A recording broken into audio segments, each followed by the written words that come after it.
എല്ലാവർക്കും പുതിയ വീഡിയോയിലേക്ക് സ്വാഗതം.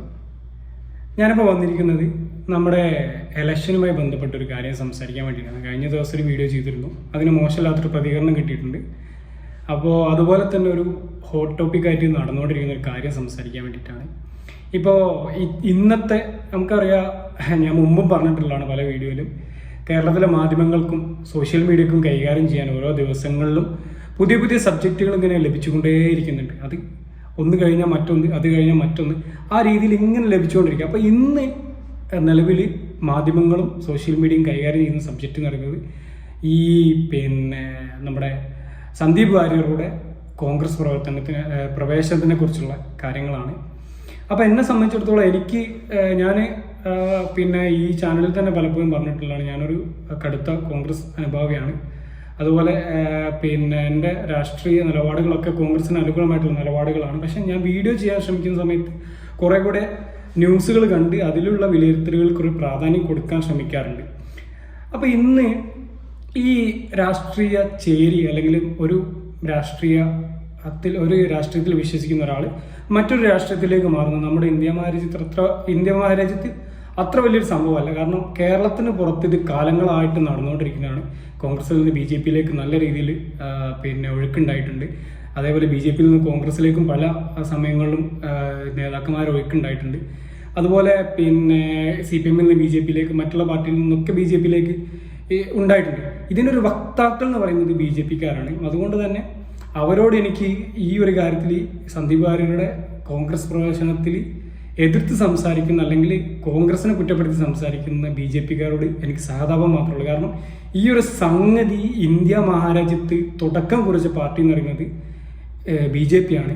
പണമെറിഞ്ഞും നേതാക്കന്മാരെ കേസിൽപ്പെടുത്തിയും ഇത്തരം ഒരു സമീപനങ്ങൾ മുൻപേ കാണിച്ചു തുടങ്ങിയത് ബി ജെ പി ആണ്. അതുകൊണ്ട് തന്നെ ഈ ഒരു കാര്യത്തിൽ ഒരഭിപ്രായം പോലും പറയാൻ യാതൊരു എന്താ പറയുക, ബി ജെ പിക്കാർക്ക് ഇതിനൊരു ഈ ഒരു കാര്യത്തിൽ അഭിപ്രായം പറയാൻ ബി ജെ പിക്കാർക്ക് അവകാശമില്ല എന്ന് വിശ്വസിക്കുന്ന ആളാണ് ഞാൻ.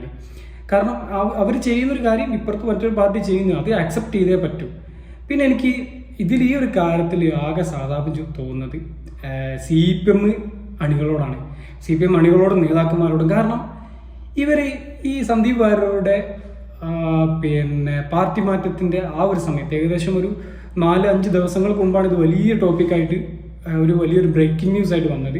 പിന്നീട് എനിക്ക് തോന്നുന്നു 1-2 ഇലക്ഷൻ പ്രചരണത്തിലൊക്കെ ബി ജെ പിൻ്റെ സ്ഥാനാർത്ഥിൻ്റെ കൂടെ അല്ലാതെയൊക്കെ ഈ പറഞ്ഞ സന്ദീപ് വാര്യർ പങ്കെടുത്തിട്ടുണ്ടെന്നാണ് എൻ്റെ ഒരു തോന്നൽ. ഏതായാലും കുറച്ച് ദിവസങ്ങൾക്ക് മുമ്പാണ് ഇത്തരമൊരു വാർത്ത ആദ്യമായിട്ട് നമ്മളിലേക്ക് എത്തിയത്. ഈ സമയത്ത് വലിയ ന്യൂസ് ഉണ്ടായിരുന്നത് സന്ദീപ് വാര്യർ ബി ജെ പിയിലേക്ക് പോകുന്നു, CPM-ലേക്ക് പോകുന്നു, ബി ജെ പി വിട്ട് CPM-ലേക്ക് പോകുന്നു. അത് കഴിഞ്ഞ് പിന്നീട് അവിടെ ആയിട്ട് CPI-ലേക്ക് പോകുന്നു. അവിടെ ഒന്നും കോൺഗ്രസ് എന്നുള്ളൊരു ന്യൂസ് തന്നെ ഇല്ലായിരുന്നു. അപ്പോൾ ആ ഒരു 1-2 ദിവസം മുഴുവൻ ചർച്ച എന്തുകൊണ്ട് CPM-ലേക്ക് പോകുന്നു, CPM വിരുദ്ധനായ വാര്യർ എന്തിന് ബി ജെ പി വിട്ട് CPM-ലേക്ക് പോകുന്ന രീതിയിലുള്ള ചർച്ചയായിരുന്നു. CPM-ന്റെ നേതാക്കന്മാർ, ഇപ്പോൾ ഉദാഹരണത്തിന് AK ബാലൻ അടക്കമുള്ള, MB രാജേഷ് അടക്കമുള്ള ആളുകളുടെ പ്രതികരണങ്ങൾ യൂട്യൂബിൽ ലൈവായിട്ട് കിടക്കുന്നുണ്ട്. യൂട്യൂബിലും ഫേസ്ബുക്കിലും മുൻനിര വാർത്താ മാധ്യമങ്ങളുടെ ഫേസ്ബുക്ക് പേജുകളിലൊക്കെ ലൈവായിട്ട് കിടക്കുന്നുണ്ട്. ആർക്ക് സംശയമുള്ള ആർക്ക് വേണമെങ്കിലും പോയി നോക്കാവുന്നതാണ്. ആ സമയത്തൊക്കെ വളരെ, അതായത് സന്ദീപ് വാര്യരുടെ CPM-ലേക്കുള്ള വരവിനെ ഒരിക്കലും പ്രതികൂലിച്ച് സംസാരിക്കൽ, അല്ലെങ്കിൽ അതിന് മുഴുവൻ സപ്പോർട്ട് നൽകും, ഒരാൾ വർഗീയത വിട്ടിട്ട് മതേതര ചേരിയിലേക്ക് വരുന്നത് എന്നും സ്വാഗതം ചെയ്യാനേ പറ്റുള്ളൂ എന്നുള്ള രീതിയിലൊക്കെ സംസാരിച്ച് ഇതിൽ ബാലൻ പറഞ്ഞത്, അങ്ങനെ ഒരു തീരുമാനം വാര്യർ എടുക്കുന്നുണ്ടെങ്കിൽ അത് തീർച്ചയായും ഇരു കൈയും നീട്ടി സ്വീകരിക്കുന്നതാണ് പറഞ്ഞത്. അത് മാത്രമല്ല, വളരെ നല്ല നേതാവാണ്, വളരെ നല്ല വ്യക്തിത്വത്തിനുള്ള ഉടമയാണ് സന്ദീപ് വാര്യർ എന്നൊക്കെ അന്ന് ബാലൻ പറഞ്ഞു. MB രാജേഷ് പറഞ്ഞത് ക്രിസ്റ്റൽ ക്ലിയർ ആയിട്ടുള്ള തീരുമാനമാണ് CPM-ലേക്ക് വരാനുള്ള സന്ദീപ് വാര്യരുടെ തീരുമാനം എന്ന് അന്ന് രാജേഷ് പറഞ്ഞു. അപ്പോൾ അങ്ങനെ തുടങ്ങിയിട്ട് വലുതും ചെറുതുമായിട്ടുള്ള നേതാക്കന്മാരൊക്കെ അന്ന് സോഷ്യൽ മീഡിയയിൽ ഈ ഒരു വാർത്തയോട് വളരെ പോസിറ്റീവായി പ്രതികരിച്ചു. പക്ഷേ വളരെ അൺഎക്സ്പെക്റ്റഡ് ആയിട്ട്, ആരും പ്രതീക്ഷിക്കാതെ സന്ദീപ് വാര്യർ പെട്ടെന്ന് ഒരു സർജിക്കൽ സ്ട്രൈക്ക് പോലെ എന്ന് തന്നെ വേണമെങ്കിൽ പറയാം. അത് കോൺഗ്രസിലേക്ക് വരാനുള്ള ഒരു തീരുമാനം വന്ന സമയത്ത് ആരും പ്രതീക്ഷിച്ചിട്ടില്ല. ഈ പറയപ്പെട്ട കോൺഗ്രസ് അനുഭാവികൾ പോലും അന്ന് ഈ സന്ദീപ് വാര്യരെ ഇന്ന് CPM പറയുമ്പോൾ തന്നെ അന്ന് സന്ദീപ് വാര്യർ CPMലേക്ക് പോകുന്നു എന്ന് പറഞ്ഞ സമയത്ത് നല്ല രീതിയിൽ കളിയാക്കിയിരുന്നു. അപ്പൊ അത്തരം ഒരു എൻ്റെ ഫേസ്ബുക്ക് പോസ്റ്റിൽ വരെയുണ്ട് അന്ന് ഈ സന്ദീപ് വാര്യരെ കളിയാക്കിയിട്ടുള്ളൊരു സമീപനം. അപ്പോൾ അതിൻ്റെ അപ്പുറത്തുള്ളൊരു നിലപാടാണ് ഇന്ന് കോൺഗ്രസിലേക്ക് ചേരാൻ സന്ദീപ് വാര്യർ എടുത്ത തീരുമാനത്തിന് CPM കൊടുക്കുന്നത്. കാരണം ഒരു വർഗീയവാദി എന്നുള്ള രീതിയിൽ തന്നെയാണ് സംഗതിക്ക്. ഞാൻ എൻ്റെ ഫേസ്ബുക്ക് പോസ്റ്റിൽ പറഞ്ഞു എന്താണെന്ന് വെച്ചാൽ ഒരു പിന്നെ ഇതുവരെ ഒളിഞ്ഞും തെളിഞ്ഞും ഒക്കെ ചെറിയ രീതിയിലും വലിയ രീതിയിലും ഒക്കെ വർഗീയത സംസാരിച്ച സന്ദീപ് വാര്യർക്ക് കോൺഗ്രസിന്റെ മതേതര നിലപാടിനോട് എത്ര കാലത്തോളം ചേർന്ന് പ്രവർത്തിക്കാൻ സാധിക്കുമെന്നത് ഒരു ചോദ്യത്തിന് തന്നെയാണെന്നാണ് ഞാൻ എൻ്റെ ഫേസ്ബുക്കിൽ പറഞ്ഞത്. കാരണം നമുക്ക് ഒരിക്കലും പ്രതീക്ഷിക്കാൻ കഴിയില്ല. കാരണം അദ്ദേഹം പ്രവർത്തിച്ച് 1-2 വർഷം കഴിഞ്ഞ് ആ ഒരു അദ്ദേഹത്തിൻ്റെ മതേതര നിലപാടുകൾ പിന്നെ വ്യക്തമായി സമൂഹത്തിൽ പ്രതിഫലിപ്പിച്ചാൽ മാത്രമേ നമുക്ക് എന്താ പറയാൻ പറ്റൂ, അദ്ദേഹം ഒരു പൂർണ്ണമായും കോൺഗ്രസ്സുകാരനായി അല്ലെങ്കിൽ പൂർണ്ണമായും ഒരു നെഹ്റുവിയനായി പൂർണ്ണമായും ഒരു മതേതരവാദിയായി എന്ന് പറയാൻ സാധിക്കുകയുള്ളൂ. കാരണം അദ്ദേഹം സ്വീകരിച്ച നിലപാടുകൾ മുമ്പൊക്കെ അങ്ങനെയായിരുന്നു. പക്ഷെ അദ്ദേഹത്തിന് ഇന്ത്യ മഹാരാജ്യത്ത് ഭരണഘടനക്കനുസരിച്ചോ അല്ലെങ്കിൽ അല്ലാതെ അദ്ദേഹത്തിന്റെ വ്യക്തി സ്വാതന്ത്ര്യ പ്രകാരം ഏത് പാർട്ടിയിലേക്കും പോകാനുള്ള പിന്നെ എല്ലാവിധ അവകാശമുണ്ട്. ആ അവകാശത്തിനെ ചോദ്യം ചെയ്യാൻ ആർക്കും പറ്റില്ല. പക്ഷെ ഈ കളിയാക്കുന്ന CPMകാരെ ഇരട്ടത്താപ്പാണ് ഞാൻ ആലോചിക്കുന്നത്. പ്രത്യേകിച്ച് CPMന്റെ വലിയ നേതാക്കന്മാരുടെ പോളിറ്റ് ബ്യൂറോ അംഗങ്ങളുടെ സംസ്ഥാന നേതാക്കന്മാരുടെയൊക്കെ നിലപാടുകളാണ്. കാരണം മുൻപ് CPMലേക്ക് വരുന്നു എന്നുള്ള സമയത്ത് അവർ സ്വീകരിച്ച നിലപാടും പിന്നീട് അവർ സ്വീകരിച്ച നിലപാടും രണ്ടും വലിയ രീതിയിൽ പരിഹസിക്കപ്പെടുക. കാരണം ഇപ്പോൾ പണ്ടൊക്കെ പറയാനുണ്ടായിരുന്നു കിട്ടാത്ത മുന്തിരി പൊളിക്കുന്നു. അപ്പം കിട്ടാത്ത മുന്തിരി പൊളിക്കുന്നു. അപ്പോൾ അതുപോലെ തന്നെ അവർക്ക് കിട്ടാത്തതായതുകൊണ്ട് അത് മോശം, ഇനി അവർക്ക് കിട്ടിയിരുന്നെങ്കിൽ അത് നല്ലത് എന്നുള്ള രീതിയിലുള്ള ഒരു പ്രതികരണമാണ് CPMന്റെ നേതാക്കന്മാരൊക്കെ നടത്തുന്നത്. ഇതൊന്നും ഒരു നല്ല രാഷ്ട്രീയ നേതാക്കന്മാർക്ക് പറഞ്ഞ പ്രതികരണങ്ങളല്ല എന്നുള്ളതാണ് എനിക്ക് തോന്നുന്നത്.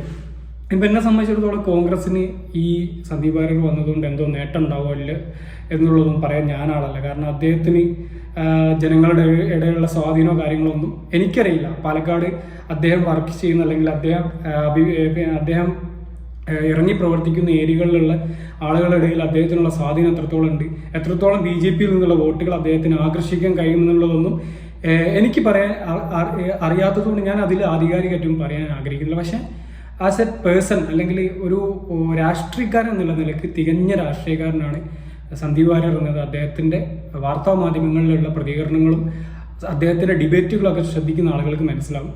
പിന്നെ നല്ല രീതിയിൽ അദ്ദേഹത്തിൻ്റെ രാഷ്ട്രീയം അത് അദ്ദേഹം പ്രതിനിധീകരിച്ചത് മുമ്പ് വർഗീയ രാഷ്ട്രീയമായതുകൊണ്ട് ആ വർഗീയ രാഷ്ട്രീയം നല്ല ശക്തമായ ഭാഷയിൽ തന്നെ പിന്നെ പറയാൻ കഴിവുള്ള ഒരു നേതാവായിരുന്നു സന്ദീപ് വാര്യർ. ഞാൻ വീണ്ടും പറയാണ്, ഒരു 100% പിന്നെ സന്ദീപ് വാര്യർ മാറി എന്ന് വിശ്വസിക്കാൻ ഞാൻ തയ്യാറല്ല. മാറിയേക്കാം, ചിലപ്പോൾ 1-2 വർഷത്തിൽ മാറിയേക്കാം, ഒരു പക്ഷെ വീണ്ടും പിന്നെ BJPയിലേക്ക് തിരിച്ചു പോയേക്കാം. അതൊക്കെ രാഷ്ട്രീയ നിലപാടുകളൊക്കെ ഏത് നിമിഷവും മാറിയാൻ സാധ്യതയുള്ള ഒരു സമയമാണ് ഇന്നത്തെ രാഷ്ട്രീയത്തിൽ നമ്മൾ കണ്ടുകൊണ്ടിരിക്കുന്നത്. പക്ഷെ അദ്ദേഹത്തിന് 1-2 വർഷത്തിൽ എന്തെങ്കിലും മാറ്റങ്ങൾ ഉണ്ടായെങ്കിൽ മാത്രമേ അദ്ദേഹത്തിൻ്റെ കോൺഗ്രസ് പ്രവർത്തനത്തിനെ സാധൂകരിക്കാൻ പോലും പറ്റുള്ളൂ. പല മതേതരമായി ചിന്തിക്കുന്ന കോൺഗ്രസ്സുകാർക്കൊക്കെ അത് അക്സെപ്റ്റ് ചെയ്യാൻ പറ്റണമെങ്കിൽ അദ്ദേഹം അത് പ്രവർത്തിച്ച് കാണിച്ചു കൊടുക്കണം. അപ്പം എനിക്ക് ഈ ഒരു കാര്യത്തിൽ ഞാനിത് പറയാൻ വന്ന കാര്യം CPMമാരുടെ ഇരട്ടത്താപ്പ് മാത്രമാണ് ഞാനിവിടെ പറയാൻ ഉദ്ദേശിച്ചത്. പറഞ്ഞ് കുറച്ച് നീണ്ടുപോയി. പക്ഷെ ഇവർ രണ്ട് സമയത്തും എടുത്ത നിലപാടുകൾ ശരിക്കും പരിഹാസ്യമായ രീതിയിലാണെന്ന് പറയാതെ വയ്യ. കാരണം അവർക്ക് കിട്ടിയില്ലെങ്കിൽ മോശം, അവർക്ക് കിട്ടിയാൽ നല്ലത് എന്നുള്ള രീതിയിൽ ആണ് പിന്നെ അവർ കാണുന്നത്. ഇപ്പോൾ അവരെ പിന്നെ ഇപ്പം ഇതുവരെ പറഞ്ഞ ഒരു പ്രത്യയശാസ്ത്ര പ്രകാരം അവരുടെ നിലപാടുകൾ പ്രകാരമാണെങ്കിൽ സരിൻ്റെ പോസ്റ്റുകൾ ഓരോന്നോരോന്ന് എടുത്ത് വായിച്ചാൽ ഈ ഇലക്ഷൻ്റെ തൊട്ടുമുമ്പുള്ള ഓരോ പോസ്റ്റുകളും അതിൽ ഹൈലൈറ്റ് ആയിട്ടുള്ള ഒരു പോസ്റ്റാണ് കേരളത്തിലെ സെക്സ് മാഫിയ തലവൻ, സെക്സ് റാക്കറ്റിൻ്റെ തലവനാണ് പിണറായി വിജയൻ എന്ന് പച്ചക്ക് എടുത്തു പറഞ്ഞ ആളാണ് ഈ സഖാവ് എന്ന് പറയാൻ പറ്റൂല, ശ്രീ സരിൻ. ഈ സരിനാണ് പാലക്കാട് മണ്ഡലത്തിലെ CPM സ്ഥാനാർത്ഥി.